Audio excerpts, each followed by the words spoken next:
بسم الله الرحمن الرحیم.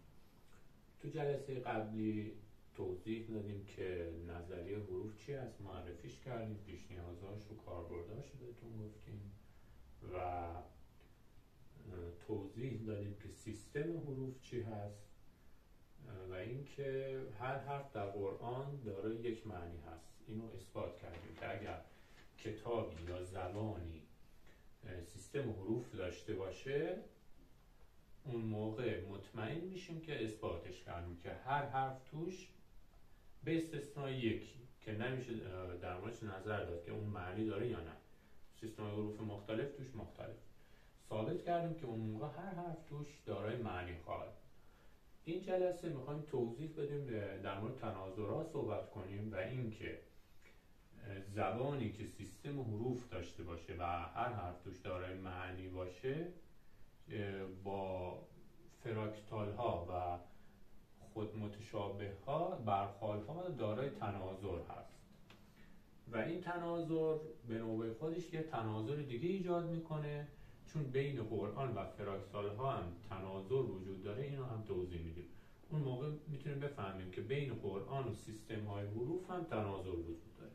یعنی این میشه پایه‌ای برای یه نشونه دیگه از این که قرآن دارای سیستم حروفه.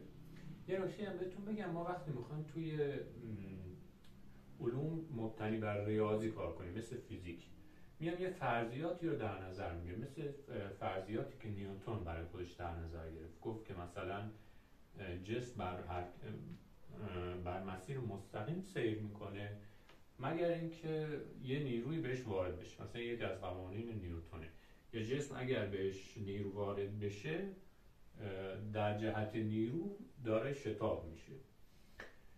این فرضیات که ما انجام میدیم وقتی میخوایم یه علم رو به صورت ریاضی در بیاریم، این فرضیات دیگه قابل اثبات نیستن، یعنی ما فقط اینا رو میپذیریم.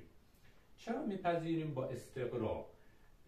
یعنی اینجا جایی است که دیگه ما از استقرای ریاضی استفاده میکنیم، میگیم چون به صورت تجربی داریم میبینیم که جسم باید صاف بره مگه اینکه تحت تاثیر نیروی واقع شده باشه تا از مسیر خودش خارج بشه، قبول میکنیم که این فرض درسته. بعد پایه فرضایی که داریم بعد ثابت میکنیم، احکام دیگه ای رو ثابت میکنیم. بعد این فرض ها به صورت تجربی دیده میشه و وقتی هم تئوری ها میره جلو بیشتر مشخص میشه که این فرض های اولیه ما درست بود. مثلا فرض نیوتن چی بود؟ میگفتیم اجسام باید صاف حرکت کنن دیگه.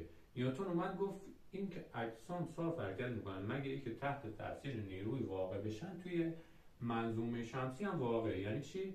یعنی زمین داره دور خورشید میگرده دیگه، درسته؟ نیوتن اومد گفت چرا زمین داره دور خورشید میگرده در حالی که اجسام باید به مسیر مستقیم حرکت کنن؟ گفت که یه نیروی از این وسط داره اینو میروبایه. اینو مثلا توضیح داد. بعد اومد از قوانین کپلر هم مثلا استفاده کرد و متوجه شدن که یه نیروی به نام گرانش وجود داره و این ضریبه‌هاش هم مثلا فهمید که با جرم این دو جسم نسبت مستقیم داره، با فاصله شون، با مجذور فاصله شون نسبت عکس داره. اینجا ما تو نظریه حروف چی داشتیم؟ گفتیم که قرآن دارای سیستم حروفه و یه برای این فرضیه‌مون دلایلی هم آوردیم. حالا تو این جلسه میخوایم چی نشون بدیم؟ میگیم که این فرض ما که باهاش میریم جلو، بعد نشون دادیم که حروف دارای معنی هستن، حالا میریم جلوتر نشون بدیم که چی؟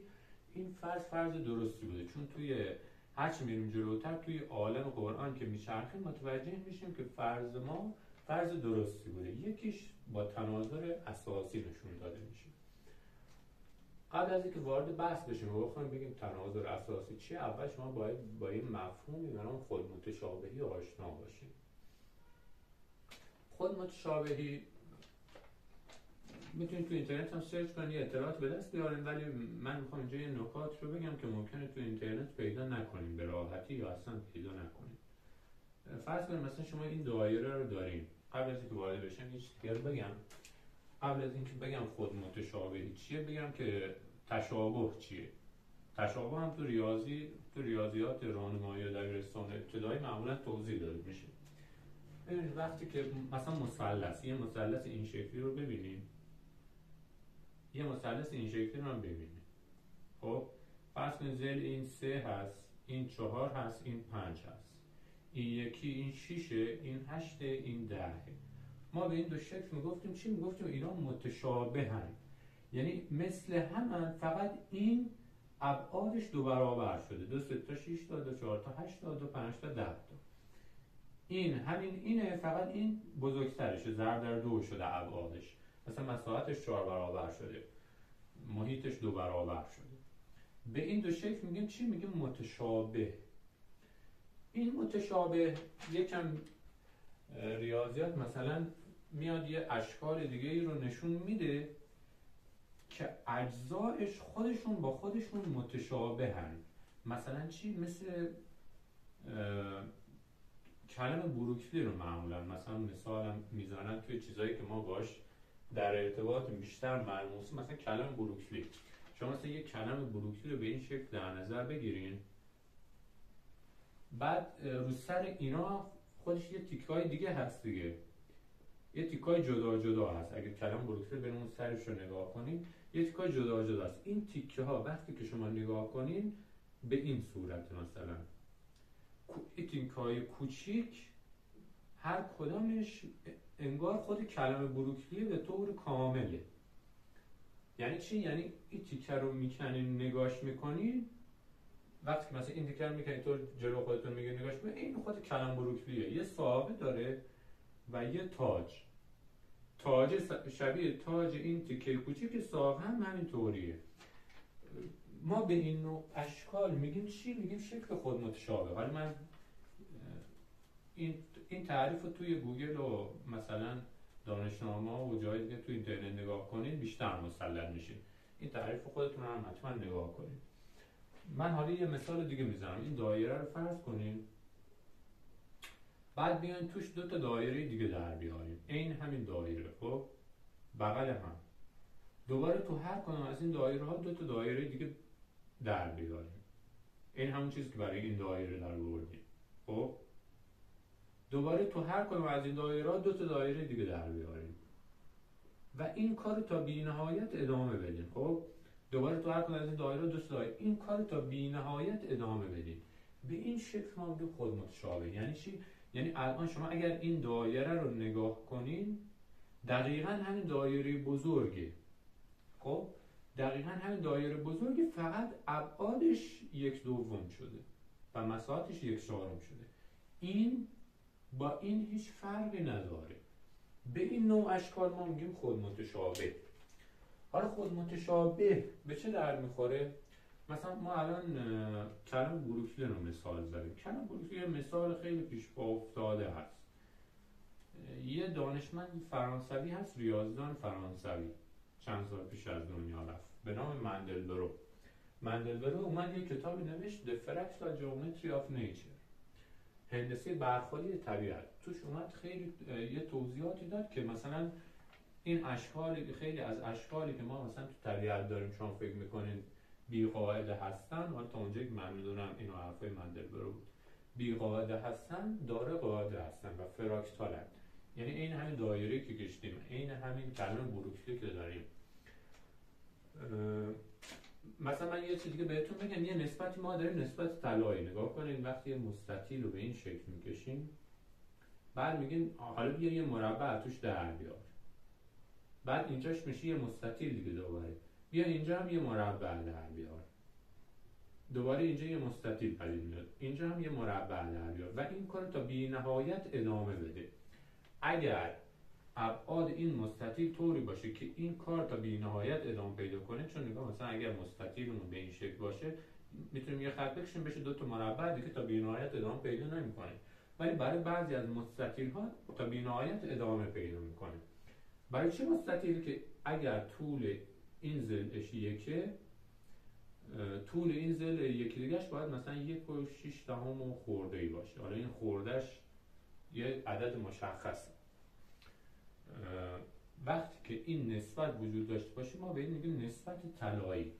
این نسبت طلایی تو خیلی از جاهای کیهان دیده میشه، یعنی تو خیلی از جاهای طبیعت و چیزی که ما باهاش روبرو هستیم، مثلا حلزون، فکر میکنم این حلقه حلزون هست اینطور میپیشه، این نسبت توش رعایت خیلی جاها این نسبت توش رعایت شده. چرا این نسبت اینقدر تکراریه و همه جا هست؟ به خاطر همین که دنیایی که ما توش زندگی میکنیم یه دنیای بی‌قاعده نیست، خود متشابهه. یعنی همین رو میگیم اصلا خود این شکل هم خود متشابهه ها. یعنی الان این مستطیل با این مستطیل این طرفی خود متشابهه، این شکل کلیتش این شکله. یعنی نسبت این زل به این زل هم باز 1:1.6 خورده ای هست.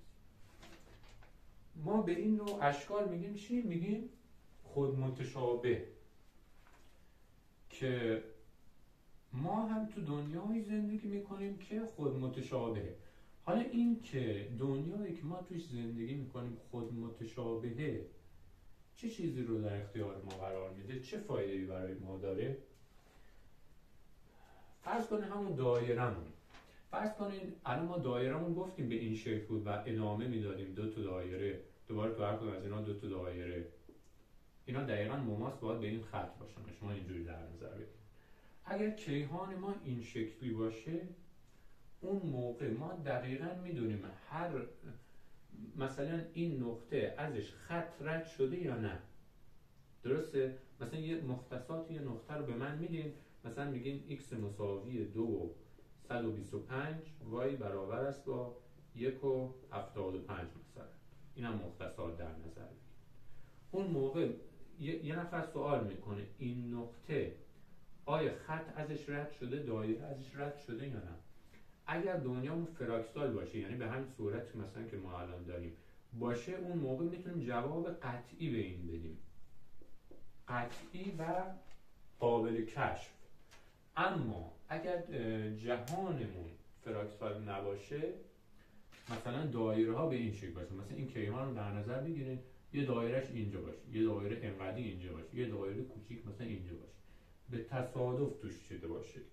اگر به این شکل به تصادف باشه، اون موقع یه مختصات تصادفی که به شما میدن شما نمیتونین بفهمین که تو اون نقطه خط رد شده یا نه، باید بیاین رصد کنین. مثلا باید اطلاعات نجومی داشته باشین یا تلسکوپ نجومی داشته باشین، بیاین اینا رو رصد کنین.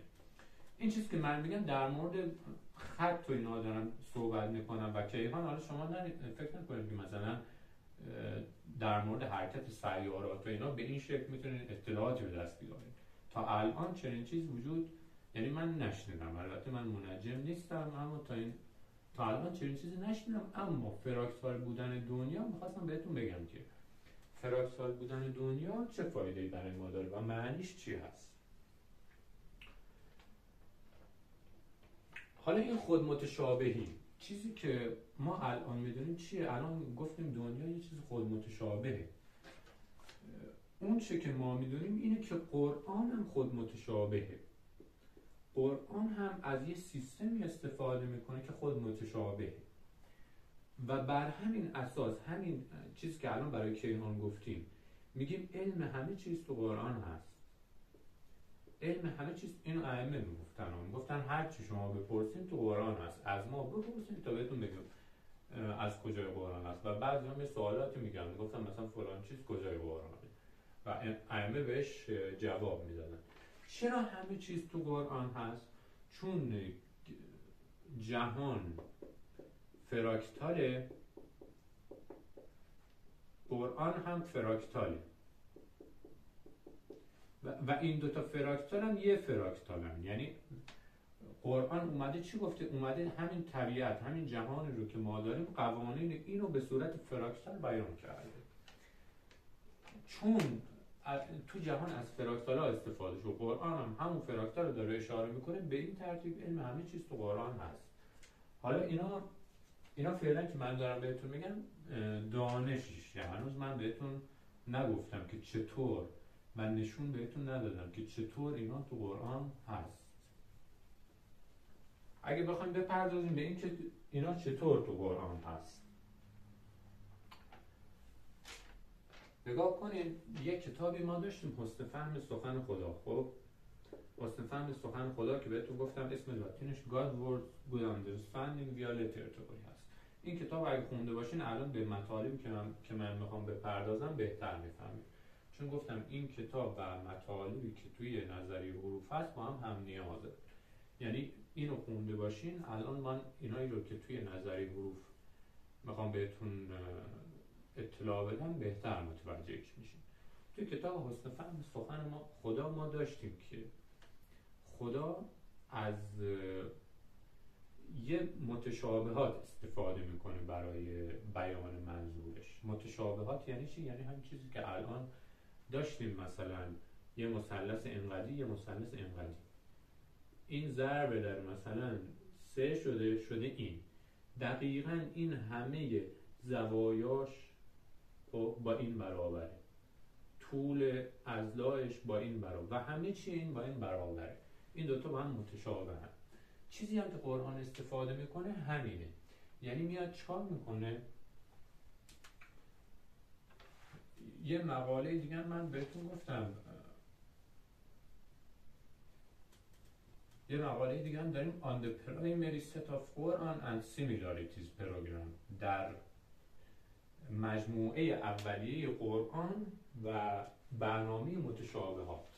اونم اگر همون 2-3 صفحه اولش رو بخونیم خیلی بهتر متفاوت. اون یه 300 خورده صفحه است، شاید لازم نباشه همش رو بخونیم، ولی همون 2-3 صفحه اول رو بخونیم به انضمام کتاب حسن فهم سخن خدا، اونم خیلی خوب هست برای این مطلب که الان میخوام بهتون بگم. نگاه کنین، ما توی قرآن نگاه کنین، نبی، امام، مؤمن و قرآن. خب این یه ست هست، یه مجموعه هست. این مجموعه یه متشابهی داره، یه متشابه که نه، چندین متشابه داره. مثلا مثل چی؟ پدر، مادر، فرزند و نطفه. نبی حرفشو به امام میزنه، امام میدتش به مؤمن و تو مؤمن رشد میکنه. حرفی که نبی میزنه چیه؟ قرآن. مثل چی؟ مثل پدر نطفه رو توی مادر القا میکنه و نتیجهش میشه چی؟ فرزند. یا مثل کشاورز تخم رو توی زمین میکاره و نتیجهش میشه چی؟ میشه گیاه. این ست ها که بهتون دارم اشاره میکنم ست هایی هستن با هم متشابه. این مجموعه ها با هم متشابه هم. یعنی چی؟ یعنی همون رابطه‌ای که نبی با امام داره، نبی تقسیم بر امام، برابر است با همون رابطه‌ای که پدر با مادر داره، پدر تقسیم بر مادر، برابر است با همون رابطه‌ای که کشاورز با زمین داره، کشاورز تقسیم بر زمین. این رابطه اگر اف باشه اینم اف، اینم اف. نگاه اف همش اف. خب قرآن مدام از این متشابهات استفاده کرده. یعنی چی؟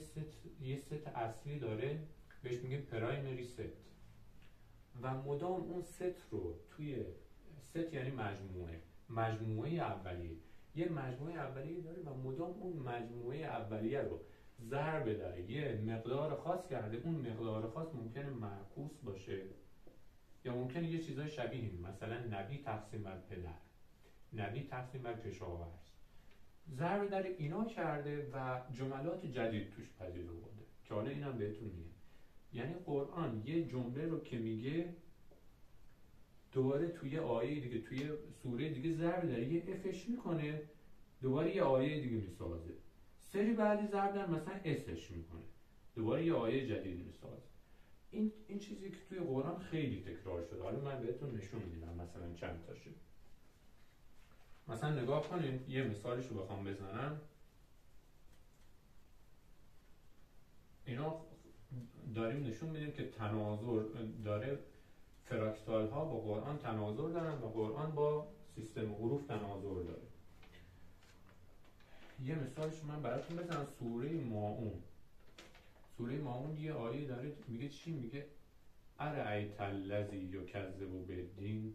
بزن اینو من فعلا نگم، اول این تناظر رو بهتون بگم قبل از اینکه توضیح بدم. اینا رو ما الان بهتون گفتیم دیگه، این ست ها گفتیم با هم متشابه هم. یعنی این ست رو ما اگر در یک کار مشخص ضرب کنیم مثلا نگاه اینجا اف بود دیگه، وقتی رابطه بین نبی و امام اف، بین پدر و مادرم اف، این رابطه بین نبی و پدر اگر کا باشه، بر اساس این رابطه بین امام و مادرم کاه، رابطه بین مؤمن و فرزندم کاه، رابطه بین قرآن و نطفه هم کاه. چرا؟ چون این رابطه ها با هم مساوی هم. بعد دوباره اگر رابطه بین پدر و کشاورز پی باشه، رابطه بین مادر و زمین هم پی هست، رابطه بین فرزند و گیاه هم پی هست، رابطه بین نطفه و تخم هم پی هست. این میگه چی؟ میگیم این پرایمری ست قرآن مدام ضرب داره یه مؤلفه‌های خاصی شده عین آر و شده مثلا سکندری ستس، مجموعه های ثانویه. این آر زیادی، مثلا این یه آرش ضرب در یه آرش کنی میشه این، ضرب در یه آر دیگهش کنی میشه این، و هر بار ضرب در یه رابطه کنی یک از اینا پدید میاد. این سیستمی که قرآن داره استفاده میکنه تناظر داره با سیستم حروف. یعنی چی؟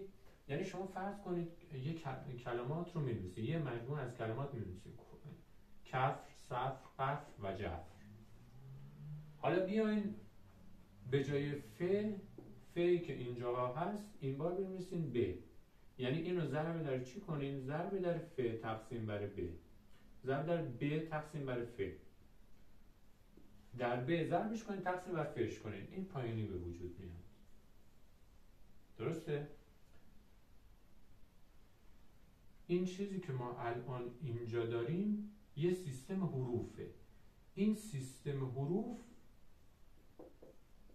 تناظر داره با چی؟ روش سخن گفتن خدا. این جدول تناظر داره با این جدول بالا، یعنی نحوه سخن گفتن خدا تو قرآن که به این صورته، اینو تو کتاب حسن فهم سخن خدا بیشتر میتونید بفهمید. تناظر داره با سیستم های حروف. این به چه درد ما میخوره؟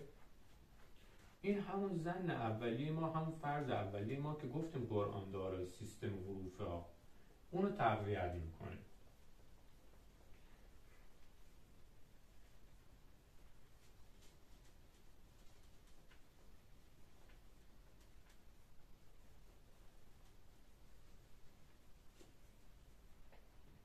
و اگه من بخوام توی جدول بهتون نشون بدم که حالا این تناظرهایی که گفتیم چی بود، این تناظرها رو هم اگر تو کتاب مقاله که لتر تئوری هست اونجا هم بخونین بازم براتون مفیدتر خواهد بود. نگاه کنید، جدولی که ما به عنوان تناظرها داریم اینه: سیستم حروف، فراکتال ها، طبیعت و قرآن. فراکتال ها و طبیعت مندلبرو گفته با هم در تناظرن، یعنی گفته که طبیعت فرم فراکتالی داره. سیستم های حروف و فراکتال ها هم به هم قابل تبدیلن، یعنی برای فراکتال ها میشه سیستم حروف چید. اینجا یه تناظر وجود داره. یه تناظر دیگه هم وجود داره بین قرآن و فراکتال ها، یعنی قرآن یه نوع فراکتاله از متشابهات، از مجموعه هایی که با هم متشابهن برای سخن گفتن استفاده کرده و این موضوع قرآن رو فراکتال میکنه. این دوتا تناظر رو هم دیگه چی رو به ما نشون میدن؟ که قرآن اون فرض اولیه ما که گفتیم قرآن دارای سیستم حروف است، این دو تناظر اینو تقویت میکنه. یعنی ما میفهمیم چی که اون فرض مثل همون چیزی که نیوتن گفت دیگه، مثلا گفت زمین هر جسم به حرکت مستقیم رو انجام میده مگه یک تحت تاثیر نیروی واقع بشه. بعد من گفت نگاه کنین الان زمین داره دور خورشید میگرده، فلان جسمم دور خورشید میگرده، اینجا جاذبه بود، اشاره کرد به جاذبه. یعنی نشون داد که چی؟ که تئوری که داشته درست بوده. اینم همینه. این دو تا تناظر به ما نشون میده چی؟ که تئوری که ما در مورد سیستم حروف داشتیم درست بوده. یعنی ظن ما رو تقویت میکنه. در مورد طبیعت چطور؟ اینجا بین قرآن و فراکتالات تناظر بود دیگه. بین فراکتالات و طبیعت هم تناظره. این دوتا به ما میگن چی؟ قرآن کتاب علم طبیعت هست. یعنی تو قرآن همه چیز هست، همون چیزی که اماما گفتن. حالا اینا رو ما همش بهش میپردازیم که حرفایی که قرآن زده مثلا چجوریه، به چه شکله. این جدولی بود که ما برای تناظرها داشتیم. باز من بخوام به شما نشون بدم که واقعا قرآن از مجموعه اولیه پرایمری ست ها استفاده میکنه. یه مثال الان براتون بیارم. همون سوره ماعون که گفتم، سوره ماعون میگه چی؟ میگه ارأیت الذی یکذب بالدین فذلک الذی یدعو الیتیم ولا یحض علی طعام مسکین فویل للمصلین الذین هم عن صلاتهم ساهون الذین هم یراؤون و یمنعون الماعون. این سوره ماعونه دیگه. الان نگاه کنیم این سوره ماعون رو به عنوان یه ست در نظر بگیریم، یه مجموعه. ما گفتیم چی؟ گفتیم قرآن از یه مجموعه اولیه استفاده میکنه، اونو مدام در یه آری ضرب میکنه، در یه رابطه ضرب میکنه یا چند تا آیه دیگه به وجود میاره. و حالا میخوایم بهتون نشون بدیم الان این ست رو. از این نمونه هم تو قرآن ما زیاد داریم. مثلا من خودم یه نفر کسایی هستم که روی این ست ها کار میکنم که نشون بدم که این ست مثلا در چی ضرب میشه یه ست دیگه.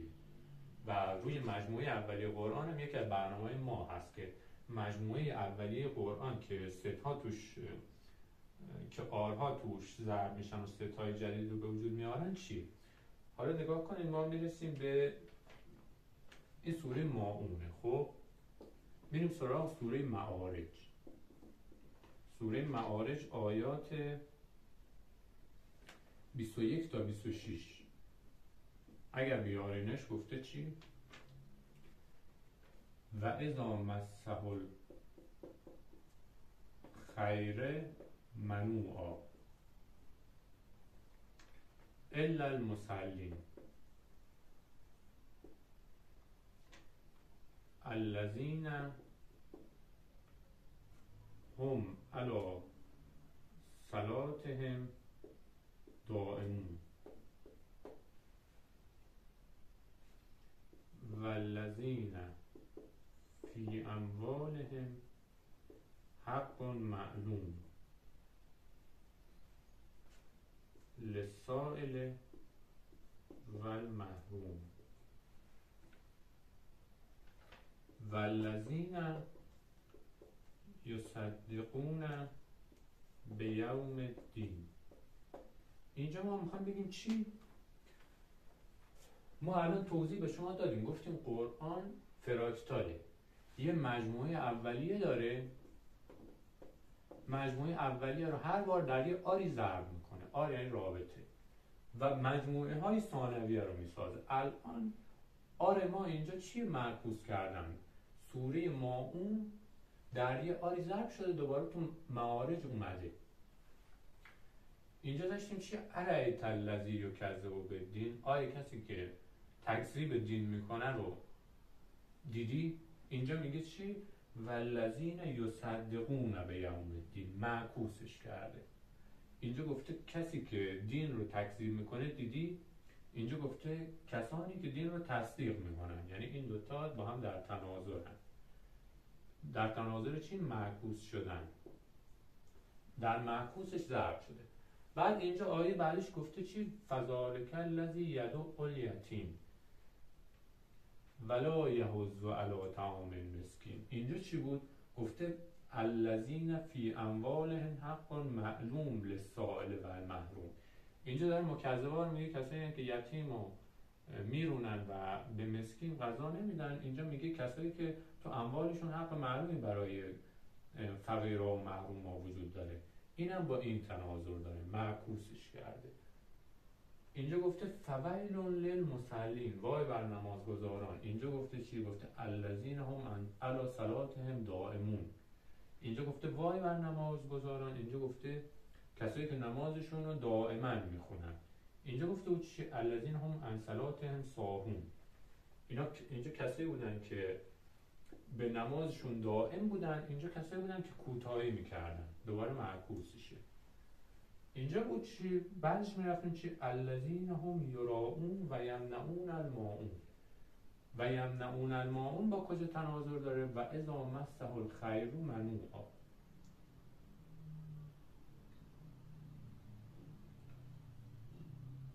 دوباره اینجا هم با این تناظر داره. یعنی چی؟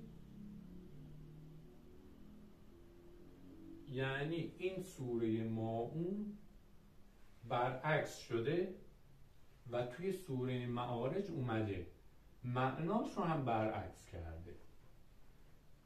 این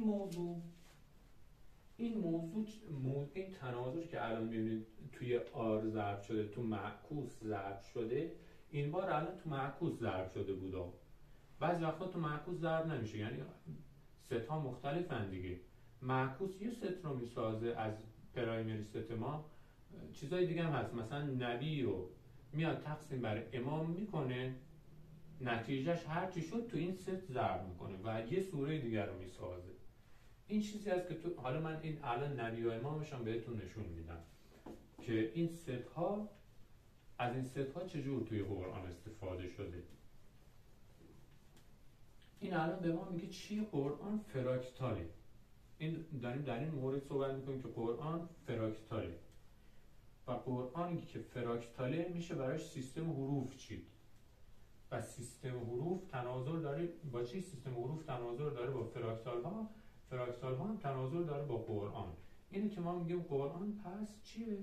بر اساس سیستم حروفه. اون ظنی که ما داشتیم هر حرف قرآن یه معنا داره، با این چیزایی که ما الان داریم میبینیم بیشتر متوجه میشیم که درسته و ظنمون درست بوده، فرض اولیه‌مون درست بوده. یعنی این تئوری که ما داشتیم هر حرف قرآن معنی داره و سیستم حروف وجود داره، الان داره پیشرفت میکنه و نشون میده که اگر مثلا چنین چیز باشه قرآن فراکتال میشه و مثلا سیستم های حروف به این شکل در میان و یه مجموعه اولیه با داشته باشه که در مثلا هر سری در یه آری ضرب بشه یه مجموعه جدید بشه و الان ما داریم میبینیم که بله همه چیزایی هم که داره میگیم درسته. یعنی سیستم حروف به چنین چیزایی منتهی میشه و ما الان میبینیم بله همینطوری به همین چیزا داره منتهی میشه و به ما نشون میده که چی؟ فرض اولیه هم درست بوده. الان مثلا من یه نمونه دیگه براتون مثال بزنم. این نمونه باز یک از ستایی است که متشابهاتی است که خدا توی قرآن زیاد استفاده کرده و حالا اینجا ما میام نشون میدیم چی؟ امامت کجای قرآن اومده. مثلا من میخوام الان این نمونه خاص رو که بهتون میگم در مورد این است که امامت کجای قرآن اومده. توی آیه 6 سوره احزاب، فکرم 6 باشه که میگه النبی اولی بالمؤمنین من انفسهم و ازواجه امهاتهم. اینجا رو نگاه کنید، همون سه که بهتون گفتم نبی، مؤمن، خب داره میگه پیامبر به مؤمنان از نفس خودشون سزاوارتره و همسرانش مادرانشون. فرض کنید ما اصلا نمیدونیم، شما کتاب حسن فهم سخن خدا رو بهتر خونده باشید برای این توضیحاتی که من تو این جلسه و در مورد این آیه میخوام بدم. فرض کنید ما اصلا نمیدونیم که اینجا منظور از امهاتهم چیه. اینجا منظور از امهاتهم مادر نیست، امامه. گفته هستن از ریشه اممه هستن، و امام، ولی منظور امامه. فرض کنید ما اصلا چنین چیزی رو نمیدونیم. داره میگه چی؟ میگه پیامبر به مؤمنان از نفس خودشون سزاوارتره و همسرانش مادرانشونن. اینجا ما میگیم چی؟ یه چیزی وجود داره تو قرآن بهش میگن مثلا تناقضات قرآن. این تناقضات قرآن تناقض واقعی نیست، جزئی از خودآموز قرآنه که به خاطر اینکه قرآن متشابه نوشته شده و خیلی از کلماتی رو که شما میبینید تو جایگاه اصلی خودشون نیستن، با متشابهشون جایگزین شدن. مثلا همین کلمه امهاتهم. الان این آیه با کدام آیه تناقض داره؟ با این آیه ما جعل الله لرجل من قلبین فی جوفه. اینو میگه و میگه و ما جعل ازواجکم اللاتی تظاهرون منهم امهاتکم. میگه خدا تو سینه یه مرد دو تا قلب قرار نداده و زنانتون که ظهار میکنید میگین شما به منزله مادران ما هستین، مادرانتون نیستن. و بچه‌هایی که میگین اینا عین پسرای ما، اینا پسرای ما هستن، پسراتون نیستن. این حرفیه که به دهنتون میزنید. خدا حرف میزنه. خدا اینجا میگه چی؟ میگه اون که شما میگین به بعضی از زناتون میگین مادر ما هستن، مادر شما نیستن. این با این آیه میخوام بگم تناقض داره. یه جا دیگه میگه چی؟ این 4 احزاب بود. یه جا دیگه ما داریم 2 مجادله. اینجا میگه چی؟ میگه الذین یظاهرون منکم من نسائهم ما هن امهاتهم ان امهاتهم الا اللاتی ولدنهن.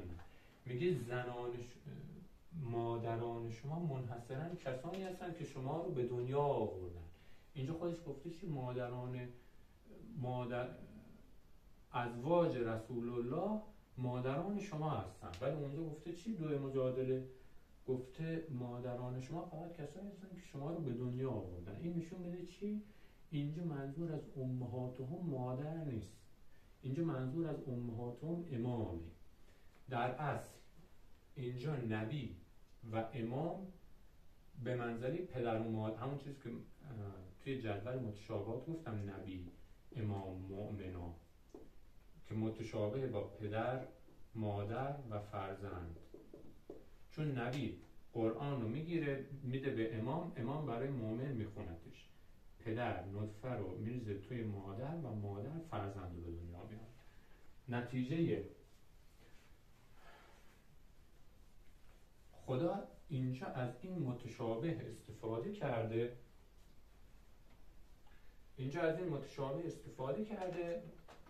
و حالا من یه دلیل دیگه هم براتون بیارم.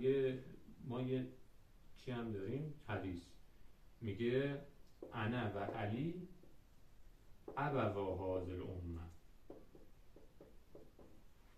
من و علی پدر و مادر این امتیم. ابوا معنیش کردن پدران، ولی پدران نیست. ابوا یعنی پدر و مادر. مثلا میگیم کما اخرج ابویکما من الجنه. این مثلا میگه شیطون گولتون نزنه همونجور که پدر و مادرتون رو از بهشت اخراج کرد. میگه ابویکما، ولی ابوی یا ابوا معنی 2 پدر نمیده، معنی پدر و مادر میده. منظور آدم و حوا هست دیگه.